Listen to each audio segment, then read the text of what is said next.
Today we are committing war crimes against Baldur's Gate 3 Act 1 and leaving not a single witness alive. In this video you'll watch me submit to my dark urges as I eradicate this game of all life. Kicking off this tale, we start up a game of honor mode and create ourselves a half-orc paladin named Steve. I am Steve. I wake up on a meatball in the sky and search for the first thing that I can possibly get my hands on. And it seems like someone was impressed because Lae'zel decides to help me put down these flying chickens. Breaking news while turning into mind flayers. Shut up, that doesn't matter. Lae'zel and Shadowheart are now on my team. Yay, we're gonna go fight this big guy. Now I had a plan. The goal was to make him drop his Everburn blade. It's a flaming greatsword. My boy the paladin, he's gonna hold that sword, but first I need bombs, and a lot of them. Now the plan was simple. I was gonna drop all these bombs around Squilliam and Mr. Krabs here, blow them up, and move on with my life. Now as you can see, things didn't quite go to plan. Not only did I die, but this chucklefuck still stayed alive and started punching everyone he possibly could get his hands on. Now I don't know what kind of boxing this guy did, but this taijutsu he whooped out straight from Naruto absolutely whooped me into next week. Oh shit, here we go again.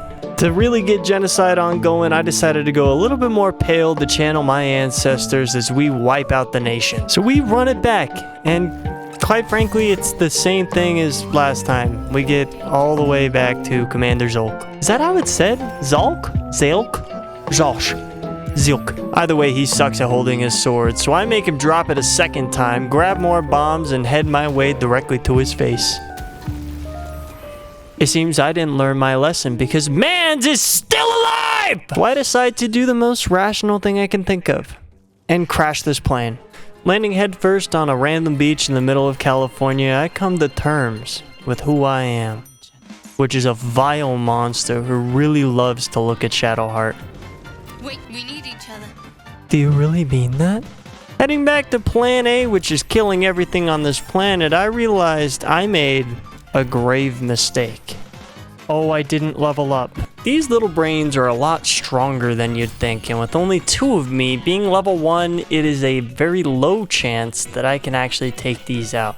Let me take this chance to remind you that honor mode, we only have 1 save, and once both characters are dead, I have to restart from the beginning. After rubbing my 2 brain cells together, known as Shart and Steve, I come out on top having put down the brains. So I level up and I think, who's more murder heavy than me than Astarion himself? I grab him as a companion and we set off for world domination, which all starts with potions of speed. I pick up 2 there and hit this evolved space gummy to grab 1 more. And I am met with something I have never seen before. A dismembered arm that isn't truly dismembered. Yet.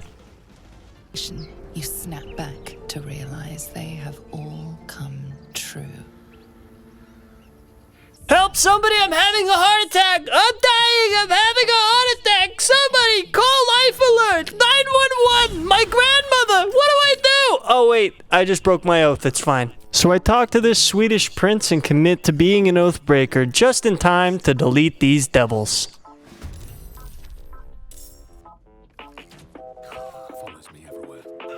Finally, I grab Lae'zel, who is the final baddie who I'm adding to this murder puddle party. However, their current classes and rank are not where they need to be. So I have Astarion shoot this guy who's compensating for his fight off the top of this box, and commit to my first battle of the area.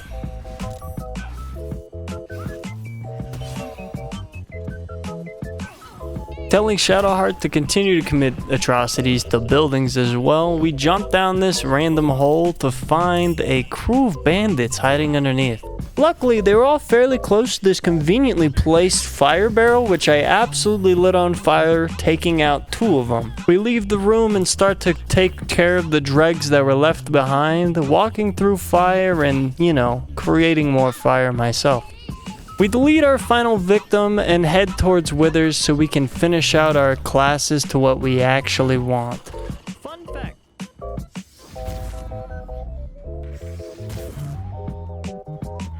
So I finish off Sans from Undertale and cuddle tight for heals before fending off the Goblin's raid. Shadowheart starts this one out with a firebolt at close range, absolutely annihilating Activating the goblin in front of her will, running to the left, using arms of Hadar to blow up.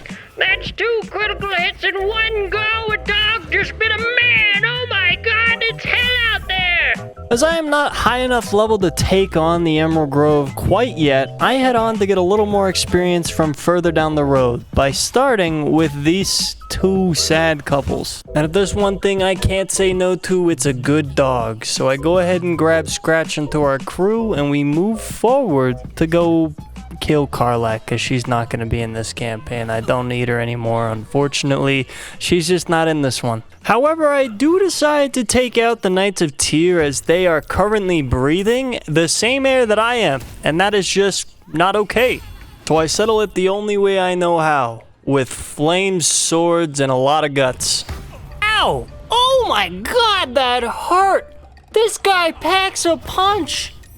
He absolutely hits me with 2 smites. I don't know why he gets 2, but he does. However, he still goes down to swords and flames, which is just a relief, because oh my god, if I couldn't have killed that guy, that would have sucked. However, these guys just so happen to be harboring a stash of goodies down below, and I need food and lots of it. Honor mode requires double the amount of resources for a long rest, and that's quite important. I loot the entire bottom of this, which includes food, potions, some magical items, but most importantly is food. Did I say that? We head out of this area and back to the Emerald Grove, where I'll be 100% honest with you, I kinda forgot to record it. I grabbed this clip from a different player I had on a Dark Urge run where Arabella still died, which is the most important thing that we missed. I ended up putting Kaga down, getting Arabella killed, and that's where I resumed with my original playthrough. Murkon here has an infatuation with birds, which he's about to share with the rest of the party. Needless to say, I put down birds with stones and go back to scorn Murkon for his terrible taste in bird women. Oh dude, the kid didn't die. Shit, fuck. I needed to let the... Damn it.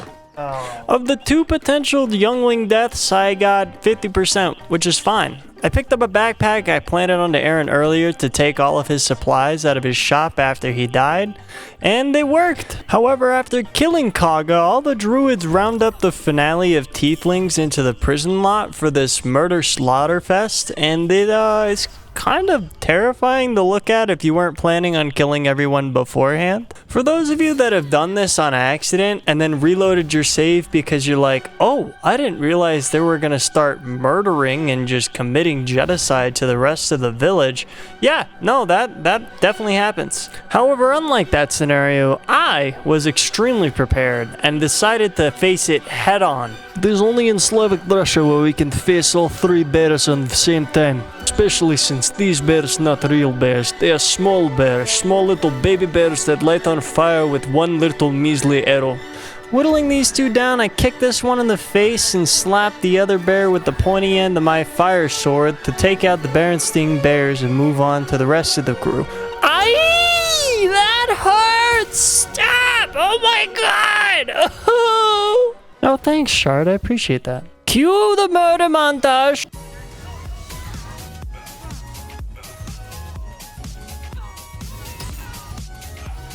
After that hard-fought day, we decided to bed down for the night, where I was approached by this female dragonborn who asked to stay with our party for the night, just for a bit. No, absolutely not, you dumb bitch. Now you're dead because you decided to stay with some random stranger that you approached on the side of the road. Don't talk to strangers. Speaking of strangers, you wouldn't. You couldn't. Oh my God. Well, time to die. Now that that's concluded, it's time to go take out the goblins that are nearby, starting with this little one. Lae'zel is the only one who entered combat during this time, and I didn't realize that until she took about 1 billion arrows to the forehead. So I sneak around with my raiding party members and get on the roof so that we can start to level out the playing field. One by one, each of my other companions go by and slap the light out of each goblin they can possibly find, turning this encounter to something that was actually a lot easier than I was expecting, especially since Lae'zel took so much damage and made me overestimate the amount that they could do. Since we were over here, I decided to talk to the ogres, and instead of killing them, I took their horns so I could use them to kill someone else and kind of kill birds with stones in that scenario. After I grabbed that, I head down to the basement where I see all these coffins that just so happen to have undead little beasties within them. I smack the lights out of him before he decides to wake anyone else from their eternal slumber and head to talk to some sort of magical mirror. Using negotiation tactics of the highest caliber, she allows me to walk through her panes and into this back room. All in all, I end up giving Astarion this book and going to collect a gem later in this video. However, there happens to be a perverted grandmother stealing and kidnapping children, so we have to go and assess that issue first. And something was really bugging me about these sheep, so I decided to shoot them, and it turns out they're little goblins, little goblin gnomes. And you know what we do to little goblins? We put them down. Now these little guys pack some heat. I absolutely thought it would be a cakewalk, but no, they put one of us down. That hurt. However, they did end up dwindling our resources, so we decided to long rest before taking on the big bad witch in the basement. Because we were playing the Dark Urge, we have access to a couple other storylines and dialogue options than the normal game of Baldur's Gate 3. Here we are introduced to my butler, who's come to give me my cape, which will become very useful for the rest of this playthrough. Basically, every time I kill someone, I become invisible for about 2 turns. And now it was time to go and face Granny within her home. Turns out she's a witch. Who'd have thunk it? My goal was to try and kill her up here, because if you can actually do enough damage before she goes into her basement, we don't have to follow her through the crypts and fight all our minions, but in happenstance, I needed to kill the people in the basement anyways, so it was fine that we didn't quite kill her up here.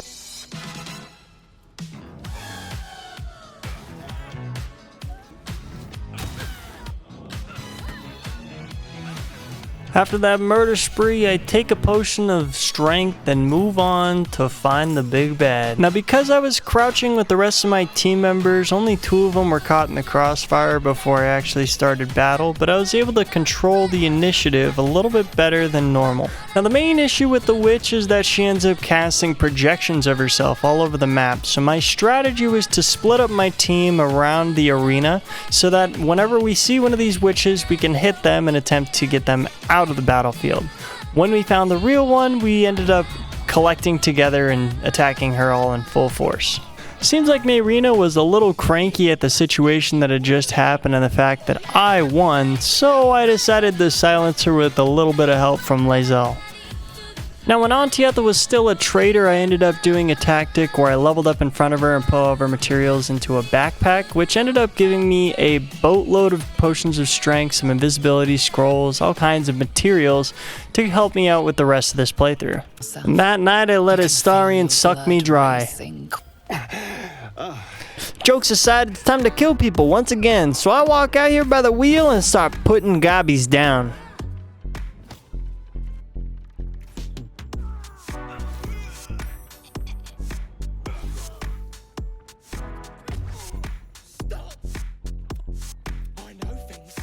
We don't believe in mercy around here.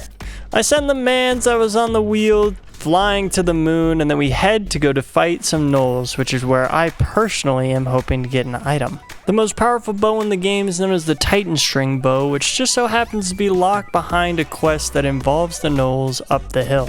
So I start from the bottom and head my way up to try and kill as many of these before I actually anger the rest of the gnolls. The fight itself went fairly smooth. I used a few spells like this beautiful cloud of daggers. It ended up hitting 3 of them at the same time.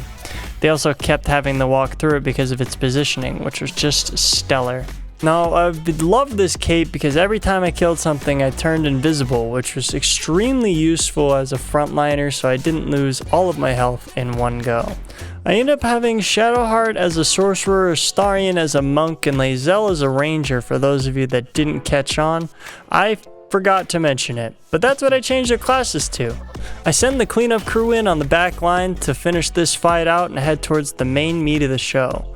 As I was prepping to throw a chromatic orb, the main big guy decides to turn around at the last minute and say hi to mess up my entire sneak attack surprise. This is a lesson to use time-based mode whenever you can so that you can prolong the amount of time it takes for them to watch you and catch you. The beginning of this was mostly just focusing on Flynn's been the clan leader.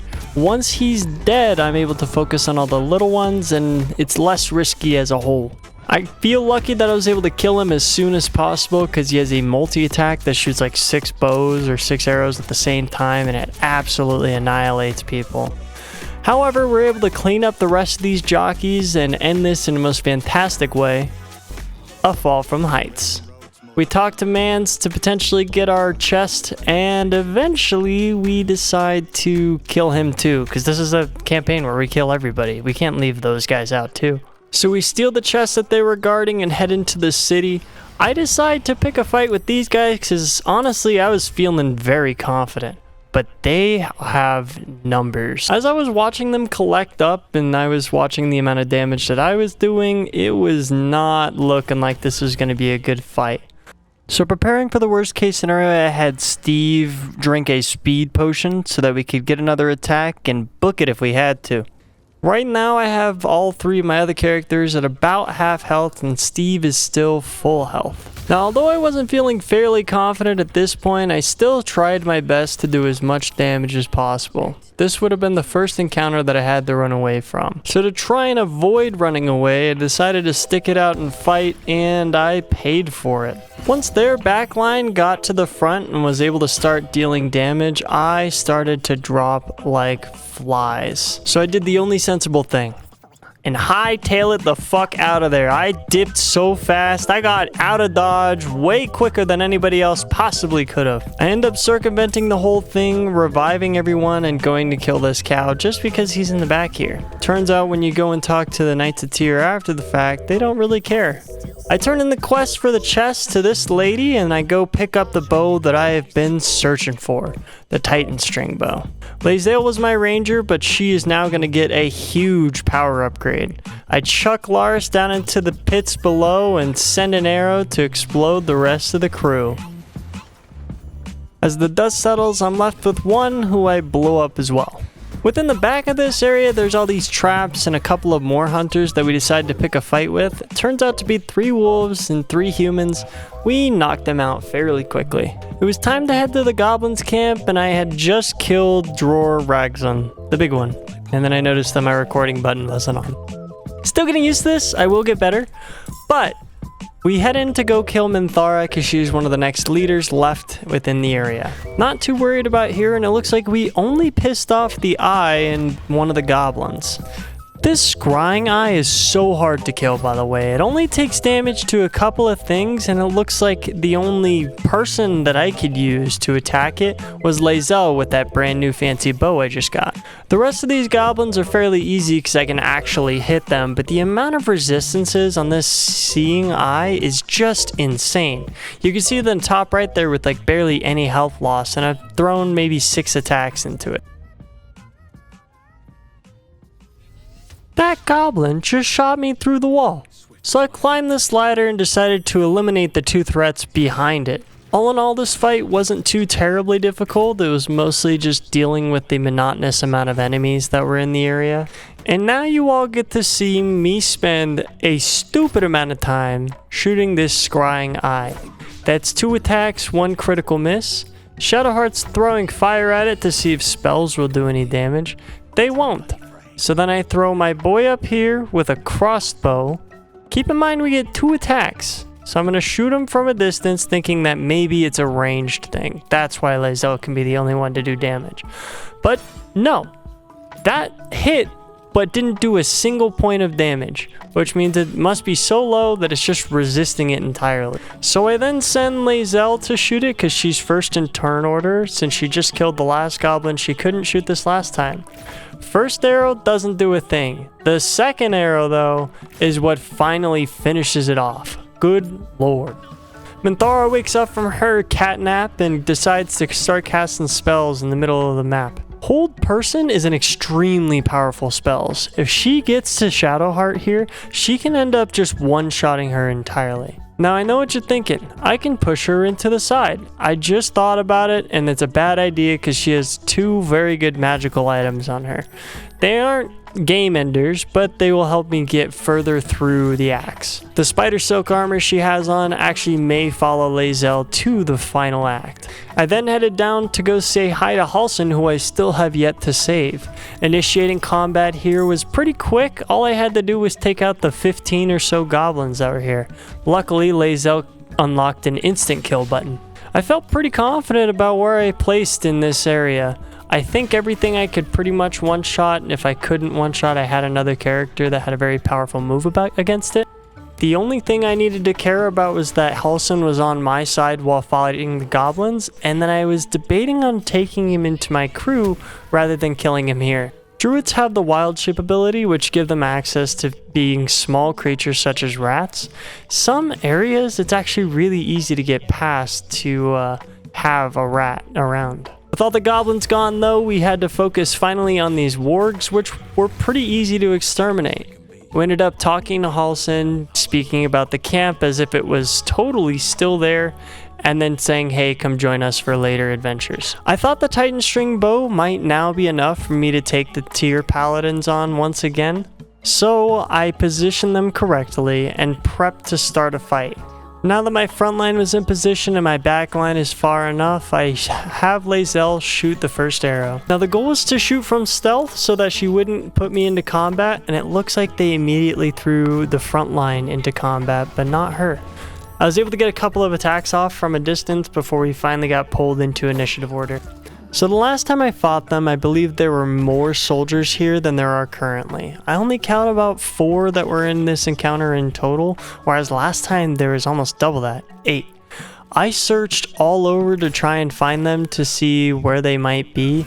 The only thing I can think of is that they're probably down talking to the dragon. Now, because I didn't come here in time, nobody got saved, so the court elder died, meaning that storyline is just completely cut off. I may still be able to save the Count Duke in Act 2, that does depend on all of you. If you really like this video, please leave a like and subscribe down below. It helps me a lot just to know that this is the type of content you want to see. I usually stream on Tuesdays, Wednesdays, and Thursdays over at Twitch at the same Finn the Bard account.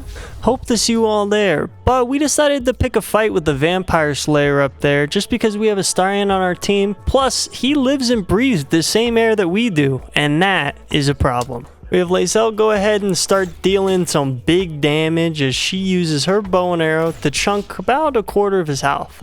So I decided to record this battle because it was pretty crazy to me how durable this guy was. He was able to withstand so many attacks through the end. He was a total tank, missile launcher included.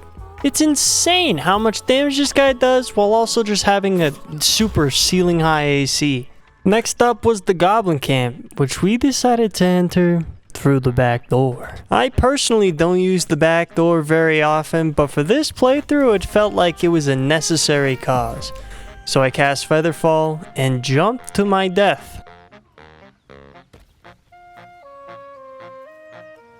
Alright, we're gonna have to be real quiet around here. We just want to kill the few on the top of the roof. We don't want to piss off anybody else in the camp. If we wake anyone else up, the entire camp's gonna be pissed and we cannot handle that. Is that dead on impact? No. Damn close though. Use the key point to throw it back. I'll just catch it. Ooh, that guy just got smited. We're invis about really.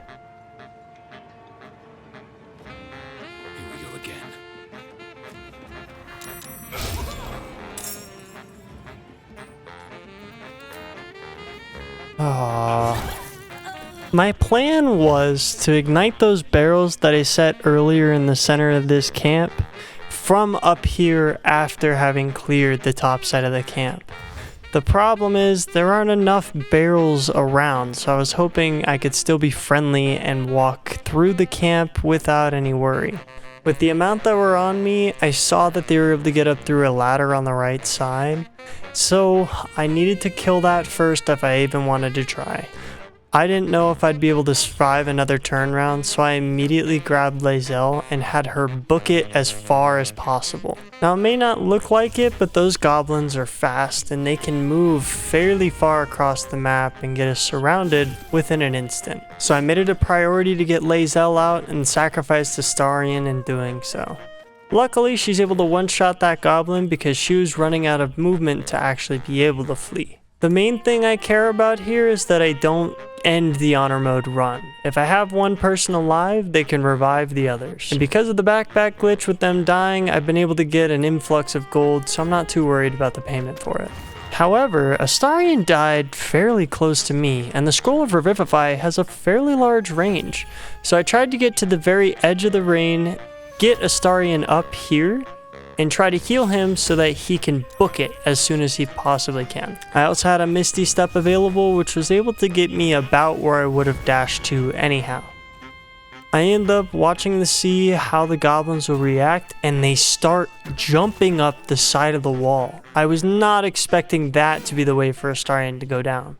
Right now we're just being pestered by maybe 4 or 5 of them, and it's still feeling like so much. I think the primary issue I'm having right now is that Shadowheart is currently a sorcerer, and although Draconic Sorcerer is great, they really need a healer.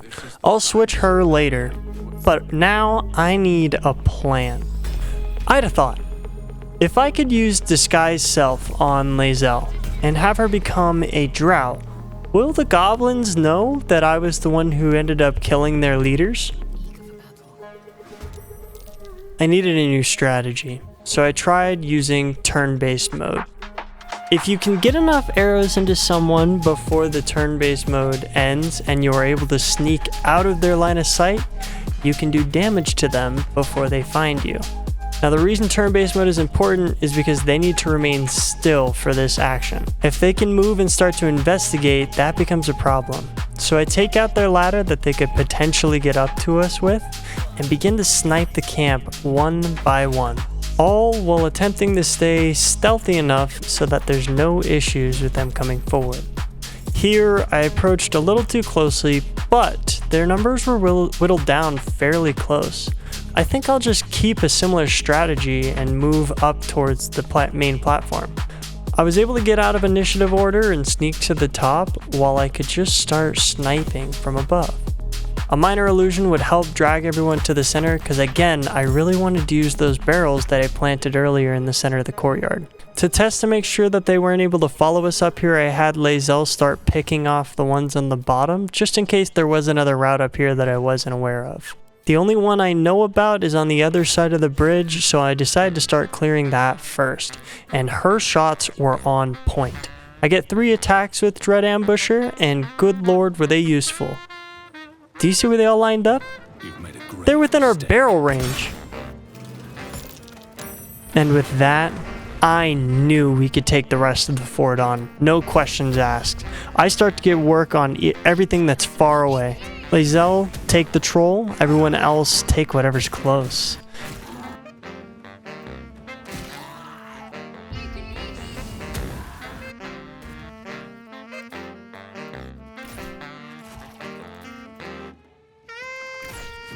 This man right here, this pack, full of the goodies. Again, when you put all their shop items into a backpack by selling it to them, when they die, they drop their supplies. It's fantastic. And I was gonna need it, because next, we're gonna fight the Spider Queen. There are these little pawnlings they have out before you fight the Spider Queen. However, I was hoping I could sneak up on them rather than getting greedy, opening their pods, and notifying them.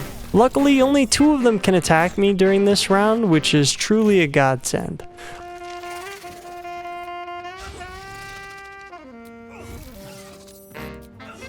Making our way into the Spider Monarch lair, we have one thing we care about. We need to blow up this cluster of egg sacs. There's 3 of them total, 1 on this side, 1 near where the Monarch is currently, and 1 on the ground. But I need to swap my boots to Lae'zel.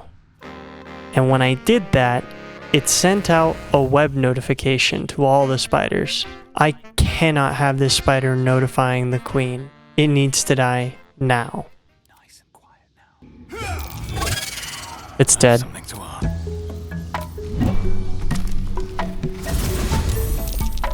Oh, shoot.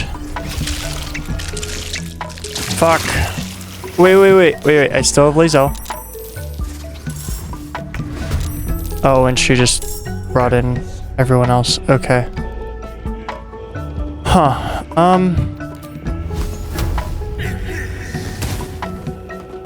Perfect. She's prone too, so she'll take more damage.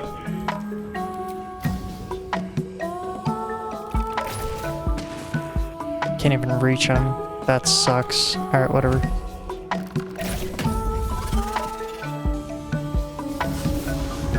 Oh, they can go here?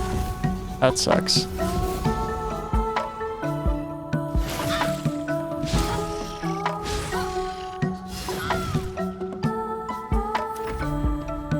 Guess he didn't really go anywhere. Pushing attack. 4.5 meters?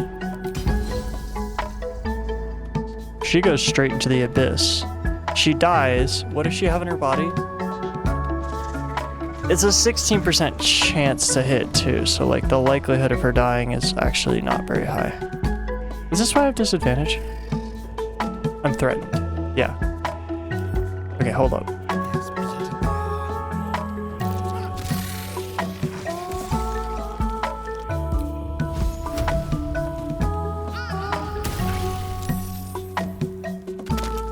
You're telling me this guy survived?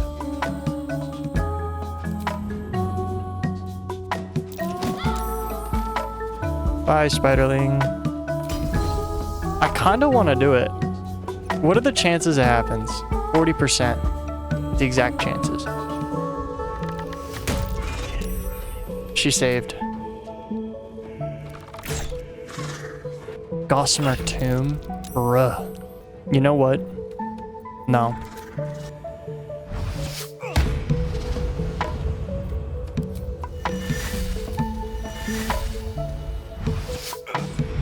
Double miss?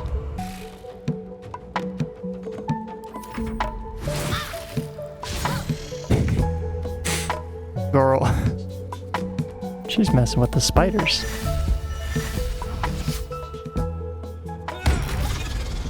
Ooh!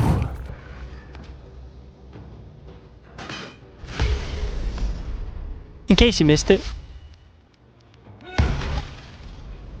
Giving Astarion the book with the gem included from the spider end, and we bed down for the night. I then fall asleep to wake up to my double agent that's stuck in the back of my head. Meanwhile, Volo keeps personally scrolling to me to attempt to help me with my eye, which just plopped out of my face. Great. Wait! No, don't leave! Fuck you! Oh, he darted so fast. Well, I can now see invisibility. So that's cool. I decide to pickpocket Withers because I'm greedy and I prepare for the Githyanki bridge fight, which was the one I was most afraid of this entire time. Notably, there's a dragon that they have, and I did not remember if this thing stays or not. Okay. Oh my god. I can't fight the dragon. I couldn't even think about fighting the dragon. I couldn't fight them if I wanted to. That would just be... What level are you? 4. I was glad to have seen the dragon leave during dialogue. Granted, we now have to fight the rest of the Githyanki because we didn't say the right things. But this is the plan, right? Kill everyone, including the Githyanki at the bridge. They all must die. They can't breathe arcane air. Or, well... maybe they can. Oh my god. I am genuinely scared now. I just saw Lae'zel get 3 hit with a single action surge. And after a whole person, I'm now in critical mode. The only benefit I have right now is the fact that they can't revive once I kill them. I think all I know is I need to prep a backup plan. I need to make sure that someone can get out alive. At this point, I was watching my entire honor run dissolve just from a couple of Githyanki, from one misstep in words. Honor mode is not something you can mess around with. Is that everyone? Oh my god. Oh my god. I had 1 turn left on my potion of speed, so I used it. I dashed for both of my actions and ran as far as I possibly could up the hill. That's what the speed is for, baby. God. Oh my god. I can't believe that happened. Very well. Arise. It was time for round 2. We took the bridge, get the high ground, learning from Anakin Skywalker, and picked them off one by one. Turns out they got initiative order ahead of me, because I have the lowest initiative, but I ended up throwing in the rest of the queue into the initiative order so that we could start attacking them. And I started taking them out one by one. We were just way too close to them last time. We just gotta pick them off from way afar. That's our strong suit. That should be everything from Baldur's Gate 3 in Act 1. However, just in case, I walked the entirety of the map to double check any spots I had not discovered. Sure enough, I found the mercenaries that Zevlor hired, put them down, and assessed my work.